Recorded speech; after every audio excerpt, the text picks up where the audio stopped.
मैं ऑफिस से लौट रही थी कि मोबाइल की घंटी बजी। मैंने मोबाइल ऑन किया। उधर से किसी ने बताया कि करुणा, तुम्हारे ससुर जी नहीं रहे, तुम तुरंत यहाँ आ जाओ। ये सुनते ही मैं सोच में पड़ गई कि अब क्या करूँ, क्योंकि ऑफिस में ऑडिट पार्टी आई हुई थी। जब ऑडिट चल रहा होता है तब प्राय साहब लोग छुट्टी देने से कतराते हैं। मैं तत्काल साहब को फ़ोन लगाया और उन्होंने ससुर जी के अवसान की सूचना दी। घर आकर तत्काल मैंने अपना रेल टिकट बुक किया, जल्दी से सूटकेस तैयार किया और रेलवे स्टेशन पहुंची। रादौर जाने वाली ट्रेन प्लेटफॉर्म पर खड़ी थी। मैं दौड़कर F6 कंपार्टमेंट में घुस गई। मेरी सीट पर बैठते ही गाड़ी चल पड़ी। सीट पर बैठते ही यादों की नदी दिल की जमीन पर बहने लगी। ससुर जी का चेहरा रह रहकर याद आ रहा था। सच कहूँ तो मेरा दिल ये मानने को कतई तैयार नहीं था कि ससुर जी नहीं रहे। गाड़ी जैसे जैसे रफ्तार पकड़ने लगी वैसे वैसे मुझे अपने जीवन का एक एक घटनाक्रम याद आने लगा जो उनके साथ जुड़ा था। मुझे आज भी याद है, मैं ब्याह कर अपने ससुराल आई थी। जब मैंने पहली बार ससुर जी के पैर छुए थे तब उन्होंने कहा था, एक बात हमेशा याद रखना कि इस घर को अपना मायका कभी मत समझना। हाँ, हमेशा यह याद रखना कि ये तुम्हारा ससुराल है। मैं उनके ये कठोर वचन सुनकर दंग भी हुई और डर भी गई थी। दरअसल मेरे पति वरुण मिलिट्री में थे। शादी के लिए वे 1 माह की छुट्टी लेकर आए थे। शादी के तत्काल बाद हम हनीमून के लिए मनाली गए और वहाँ से लौटने के बाद महाबलेश्वर, पूना गए। इस घूमने फिरने के दौरान दिन कैसे कट गए हमें पता नहीं चला। उनकी छुट्टियां खत्म हो गईं और वे फिर पंजाब चले गए। जब एक दिन हम महाबलेश्वर में सनसेट पॉइंट पर बैठे थे तब बातों बातों में उन्होंने बताया कि अपनी ड्यूटी के तहत सीमा पर रहने के दौरान हमें पूरी तरह चौकस रहना पड़ता है, क्योंकि सीमा पार से हमारी सीमा में आतंकवादियों के घुसपैठ की संभावना हमेशा बनी रहती है। फिर सीमा पार से दुश्मन की सेना कभी भी सीज फायर तोड़कर गोलीबारी करती रहती है, इसलिए हमें हमेशा सजग रहना पड़ता है। हमारी छोटी सी गलती या भूल हमारे लिए जान का खतरा बन सकती है। जब उनकी ये बात पूरी हुई तब मैंने ही सवाल किया, आप मुझे पंजाब घुमाने कब ले जाएंगे? तब तत्काल जवाब देते हुए बोले, करुणा, अगली बार जब रौदौर आऊँगा तब तुम्हें अपने साथ पंजाब ले जाऊँगा। उनके पंजाब पहुँचने का फ़ोन आया और उसके अगले ही दिन सुबह 5 बजे फ़ोन की घंटी बजी। मेरे ससुर जी ने ही फ़ोन उठाया। उधर से आवाज़ आई, मैं कर्नल वर्मा बोल रहा हूँ। मुझे खबर देते हुए दुख हो रहा है कि कल रात कुछ आतंकवादियों ने हमारी सीमा पर आक्रमण कर दिया। उनके साथ लड़ते हुए आपके बेटे वरुण शहीद हो गए। उधर से टेलीफोन बंद हुआ और इधर मेरे ससुर जी ने मेरे कमरे का दरवाज़ा खटखटाया। मैं दरवाज़ा खोला तो उन्होंने नपे तुले सपाट शब्दों में मुझे मेरे पति के शहीद होने का समाचार सुनाया। तब उनकी बात सुनकर मुझे लगा कि उनको अपने बेटे के शहीद होने का गम है या नहीं। कोई अपने सौतेले बेटे की मौत पर भी इतना सख्त नहीं बना रह सकता। कोई पिता इतना पत्थर दिल हो सकता है, ये सोचकर मैं हैरत में थी। वरुण के निधन के 1.25 महीने बाद मेरे माता पिता पैरी छुड़ाने की रस्म अदा करने के लिए मेरी ससुराल आए। जब मेरे पिताजी ने ससुर जी को भी हमारे साथ चलने के लिए निवेदन किया तो वे बोले, तुम करुणा को अपने साथ ले जाकर अपनी रस्म अदायगी करो। मैं इन प्राचीन ढकोसलों को नहीं मानता। पापा जी उनका जवाब सुनकर स्तब्ध रह गए। करीब 10 दिन मायके में रहने के बाद मैं पुनः अपने ससुराल आ गई। कुछ दिन तक ससुर जी ने मेरी तरफ बिल्कुल भी ध्यान नहीं दिया। मैं किसी कोने में बैठकर दिन भर रोती रहती, लेकिन उन्होंने अपना सोशल वर्क बिल्कुल उसी तरह चालू कर दिया जैसे वे पहले किया करते थे। मैं कोने में बैठे बैठे सोचती रहती कि ये कैसे पिता हैं जिनके चेहरे पर अपने बेटे के मरने का गम तक नजर नहीं आता। एक दिन जब हम साथ बैठे थे तब मैंने ही उनसे पूछा, बाबूजी, क्या आपको वरुण की याद नहीं आती? मैं तो उनके गम को अपने हृदय से अलग ही नहीं कर पा रही हूँ। तब उन्होंने अपनी अनज्ञ आंखों से मेरी तरफ देखकर बोला, जिस दिन उसने मिलिट्री ज्वाइन की थी उस दिन से मैंने अपने हृदय पर कठोर कर लिया था। मैं जानता था कि ये खबर एक न एक दिन तो मुझे सुनने को मिल सकती है। फिर जो देश के लिए शहीद हो गया है उसका गम क्या करें? हमें तो गर्व होना चाहिए कि हमारा बेटा देश के काम आ गया। उनके कठोर वचन सुनकर मैं दंग रह गई। कुछ दिन और बीते। मैं अक्सर उदासी बैठी रहती थी। एक दिन वे मेरे कमरे में आए और बोले, ये क्या तुम दिन दिन भर बिस्तर पर एक लाश की तरह पड़ी रहती हो? वरुण की मौत हुई है या तुम्हारी? मैंने आंसू पोंछते हुए कहा, बाबूजी, आप मेरा दुख नहीं समझ सकते। मेरा इतना कहना ही हुआ था कि वो बोले, क्या कहा तुमने कि मैं तुम्हारा दुख नहीं समझ सकता? अरे नादान, मैंने भी अपनी जवानी में अपनी जीवन संगनी खोई थी। तब वरुण केवल 5 वर्ष का था और तुम मुझसे कह रही हो कि मैं तुम्हारा दुख नहीं समझ सकता। यदि तुमने तुम्हारा सुहाग खोया है तो मैंने भी अपना एकमात्र सहारा खोया है। बाबूजी, मेरे सामने मेरी पूरी जिंदगी पड़ी है और मैं भ्रम जाल में हूँ कि अब मैं क्या करूँ। मेरी बात उन्होंने गंभीरतापूर्वक सुनी और फिर अपने विशिष्ट शैली में बोले, तुम इस गम को अपने से दूर हटाओगी तब तो कुछ अपने बारे में सोचोगी। कुछ दिनों बाद एक दिन ससुर जी मेरे पास आए और बोले, बेटी, अब आज से तुम अपनी जिम्मेदारी भरी जिंदगी शुरू करो। फिर उन्होंने मुझे गैस की बुकिंग कैसे करते हैं ये बताया। कुछ दिनों बाद में मुझे बैंक ले गए और वहाँ के काम समझाए। फिर ATM ले गए और पैसे कैसे निकालते हैं ये सिखाया। टेलीफोन और बिजली का बिल भरना भी उन्होंने मुझे सिखाया। ये सब काम मैं सीख गई और करने भी लगी।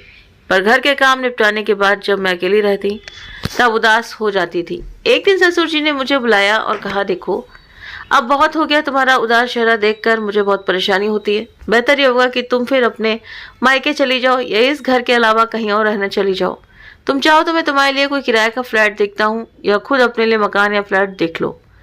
मैंने उनसे कई बार कहा कि मैं अकेली कैसे रह पाऊंगी, तो वे बोले ये तुम्हारी प्रॉब्लम है और इसे तुम्हें ही हल करना है। दिन प्रतिदिन उनका कठोर होता हुआ रुख देखकर मैंने तय किया कि वास्तव में अब रोने मात्र से काम नहीं चलेगा। फिर एक दिन दोपहर को मैं अपने लिए किराए का फ्लैट देखने के लिए घर से निकल पड़ी। वरुण के मित्र रामचंद की मदद से मैंने एक फ्लैट किराए पर लिया और वहां रहने भी चली गई। अब मैं अकेली थी, फिर घर और बाहर का सारा कामकाज मुझे ही करना पड़ता था। वरुण की पेंशन हर माह मिल रही थी, इसीलिए कोई आर्थिक परेशानी मुझे नहीं थी। शाम को समय मिलता तब मैं बालकनी में जाकर बैठ जाती और रास्ते के से गुजरने वाले राहगीरों को निहारती रहती। इस प्रकार मेरी शामें गुजरने लगीं, लेकिन दोपहर में अक्सर मैं बोर हो जाती। सो मैंने कंप्यूटर सीखने के लिए एक क्लास ज्वाइन कर ली। 3 माह में मैंने ऑफिस अकाउंटिंग टैली सीख लिया। एक दिन शाम को मैं टीवी पर अपना पसंदीदा धारावाहिक देख रही थी, तभी मिसेज रामचंद्र जी आ गईं। मैंने उनके लिए चाय बनाई। चाय की चुस्के लेते हुए बोली, करुणा, मेरे ऑफिस में कंप्यूटर ऑपरेटर की एक पोस्ट खाली है, यदि तुम ट्राई करो तो पोस्ट तुम्हें मिल सकती है। यदि जॉब मिल गया तो तुम्हारा समय भी अच्छा कटेगा और नए लोगों से मिलजोल भी बढ़ने लगेगा। लेकिन मुझे तो काम करने का बिल्कुल भी अनुभव नहीं है। मैं बेसाख्ता बोल पड़ी, देखो करुणा, अनुभव तो काम करने के बाद ही आता है ना। मुझे उनकी बात अच्छी लगी और मैंने अगले ही दिन नौकरी के लिए एप्लीकेशन दे दी। करीब 1 सप्ताह बाद मुझे साक्षात्कार की सूचना मिली। मैंने बहुत गंभीरता से साक्षात्कार की तैयारी की। अगली शाम मिसेज रामचंद ने घर आकर मेरे चयन की बात बताई और उसके अगले दिन मुझे नियुक्ति पत्र भी मिल गया। मैं तो यूँ भी खाली ही थी। मैंने दूसरे दिन से नौकरी ज्वाइन कर ली। अब मेरे पास जॉब था और मैं अपने पैरों पर खड़ी हो गई थी। एक शाम सामान जमाते हुए मैंने पाया कि ससुर जी के घर से सामान शिफ्ट करने के दौरान गलती से उनके लॉकर की चाबी मेरे सामान के साथ आ गई है। शाम को ऑफिस से मैं सीधे ससुर जी के यहाँ पहुंची। उस समय वे सामाजिक कार्यकर्ताओं की बैठक में व्यस्त थे। मुझे देखते ही बोले, बैठ जाओ, मैं तुमसे थोड़ी देर बाद बात करता हूँ। सामाजिक कार्यकर्ताओं की बैठक खत्म होने के बाद उन्होंने मेरी तरफ देखा और बोले, क्या तुम लॉकर की चाबी लौटाने आई हो? उनकी बात सुनकर मुझे आश्चर्य हुआ कि उन्हें कैसे पता चला कि मैं लॉकर की चाबी देने आई हूँ। मेरा आश्चर्य भरा चेहरा देखकर वे बोले, बेटी, मैंने जानबूझकर ही लॉकर की चाबी तुम्हारे सामान के साथ रख दी थी। दरअसल मैं तुम्हारी परीक्षा ले रहा था कि तुम चाबी अपने पास रखती हो या मुझे वापस करती हो। मैंने टी टेबल पर लॉकर की चाबी रखी और उनको अभिवादन कर लौटने लगी। तब वे बोले, सुना है तुम नौकरी करने लगी हो और तुम्हारी अपने ऑफिस के मैनेजर के साथ बहुत पड़ती है। क्या इरादा है? मैंने स्वाभिमान पूर्वक लेकिन धैर्य के साथ उनसे कहा, मैं कंप्यूटर ऑपरेटर के पद पर हूँ और वे मेरे अधिकारी हैं, इसलिए कई बार मुझे उनके केबिन में जाना पड़ता है। अब इसे लोग किस नज़र से देखते हैं और क्या सोचते हैं, इसकी चिंता मैं नहीं पालती। मेरा जवाब सुनकर उन्होंने गर्दन नीचे कर ली। मैंने उनके चरण छुए और फिर घर चली आई। मैं घर जरूर चली आई, लेकिन ससुर जी की ये बात मेरे कानों में बार बार टकराती रही कि सुना है तुम नौकरी करने लगी हो और तुम्हारी अपने ऑफिस के मैनेजर के साथ बहुत पड़ती है। क्या इरादा है? मुझे लगा कि ये बात अब मुझे यहाँ चैन से नौकरी करने नहीं देगी। अतः मैं रविवार को हमारे जीएम के बंगले पर उनसे मिलने गई। उन्होंने पूछा, कहिए आप क्या कहना चाहती हैं? सर, मैं अपना ट्रांसफ़र भोपाल करवाना चाहती हूँ। मुझे मालूम पड़ा है कि वहाँ पीआरओ का पद रस्तोगी जी के सेवानिवृत्त होने से खाली है। यदि आप मेरा तबादला वहाँ करा सकें तो मैं आपके आजीवन आभारी रहूँगी। मैंने विनम्रतापूर्वक अपनी बात उनके सामने रखी। लेकिन आप तो यहाँ कंप्यूटर ऑपरेटर हैं, क्या आप पीआरओ का काम संभाल सकेंगी? सर, मुझे लगता है कि मैं अब किसी भी पद पर काम करने के लिए समर्थ हूँ। कल ऑफिस में आप तबादले के लिए आवेदन मेरे पास पहुँचा दीजिएगा। उनके इतना कहते ही मैंने उनका अभिवादन किया और घर लौट आई। अगले दिन मैंने अपना आवेदन पत्र जीएम साहब के केबिन में पहुंचा दिया। करीब 1 माह बाद मुख्यालय से मेरा तबादला भोपाल होने के आदेश आए। मैंने अपना तबादला भोपाल करवा लिया। ये जानकर मिसेज रामचंद सहित ऑफिस के सभी साथी आश्चर्यचकित थे। अगले दिन ऑफिस में मेरा विदाई समारोह आयोजित किया गया। विदाई समारोह के बाद मैं सीधे ससुर जी से मिलने उनके यहाँ गई। मुझे देखते ही वो बोले, करुणा, तुमने अपना तबादला भोपाल करवा लिया है ना? उनकी ये बात सुनकर फिर आश्चर्यचकित रह गई कि मेरे तबादला करवाने की खबर उनको कैसे मिली। उन्होंने नौकर से कहकर मेरे लिए चाय नाश्ता मंगवाया और बोले, करुणा, भोपाल पहुंचने के बाद तुम्हारे घर का पता मुझे तत्काल भिजवाना। देखो करुणा, इसमें देर मत करना। भोपाल आने के 2 दिन बाद ही ऑफिस की एक कलीग की सहायता से मैंने एक मकान किराए पर लिया और नए पते की जानकारी ससुर जी को भेज दी। मुझे भोपाल आए केवल 4 महीने हुए थे और आज ऑफिस से घर पहुंचने के दौरान ये सूचना मिली कि ससुर जी नहीं रहे। ये संपूर्ण घटनाक्रम मेरी आंखों के सामने से एक फिल्म की तरह गुजर गई। गाड़ी स्टेशन आगे बढ़ते हुए रादौर पर आकर रुकी। मैं गाड़ी से उतरी और ऑटो करके ससुर जी के घर पहुंची। मेरे पहुंचने से पहले ही उनकी अंतिम यात्रा की पूरी तैयारी हो गई थी। मैंने अंतिम बार उनका चेहरा देखा और उनके चरण स्पर्श किए। अब वे एक शव के रूप में मेरे सामने थे, पर उन्हें देखकर लग रहा था कि मानो मुझसे कुछ कहना चाहते हैं। उनका आग्नेय स्वभाव उनके चेहरे पर अभी वैसा ही नजर आ रहा था। उनके भाई के लड़कों ने अर्थी को कंधा दिया और उनकी अंतिम यात्रा चल पड़ी। अगले दिन मुझे मेरे चचेरे देवर ने एक फाइल सौंपी। मैंने एक एक कर उसके कागज पलटना शुरू किया। ससुर जी ने मेरे नाम विरासत लिखी थी, जिसमें सारी संपत्ति और रुपए पैसे मेरे नाम लिखे थे। वसीयतनामे के बाद अंत में एक चिट्ठी थी जो उन्होंने मेरे नाम लिखी थी, जिसमें लिखा था, प्रिय बेटी करुणा, आशीर्वाद। ये पत्र तुम्हें मेरे मरने के बाद ही मिलेगा। तुम मेरा स्वभाव देखकर आश्चर्यचकित थी और आजीवन आश्चर्यचकित ही रहोगी। मैंने जानबूझकर तुम्हें अपने घर से निकलने के लिए तुम्हें विवश कर दिया, ताकि तुम अपने कमरे के सूने कोने से बाहर निकलकर दुनियादारी को समझ सको। मिसेस रामचंद्र को बुलाकर मैंने ही उन्हें तुम्हारे पास भेजा था, ताकि तुम कंप्यूटर ऑपरेटर की पोस्ट के लिए आवेदन करो। दरअसल मैंने मिसेस रामचंद्र से जानकारी लेकर ही तुम पर तुम्हारे मैनेजर के साथ ज़्यादा घुलने मिलने का आरोप लगाया था। बेटी, मैं ये चाहता था कि तुम यथा समय अपने लिए एक योग्य जीवन साथी तलाश लो।